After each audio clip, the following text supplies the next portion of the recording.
રામત્વ સામે રાવણત્વ. રામ અને રાવણ વચ્ચેનું યુદ્ધ કેવળ બે વ્યક્તિઓ વચ્ચેનું યુદ્ધ ન હતું.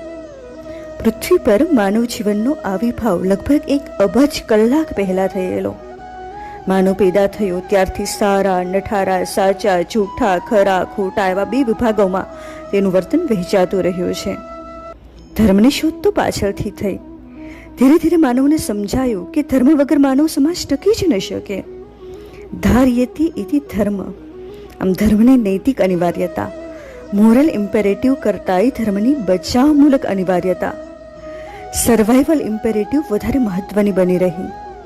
માનવતાના વિકાસમાં ધર્મ અને સંસ્કૃતિના હાથમાં હાથ પરોવીને ચાલતા રહ્યા છે.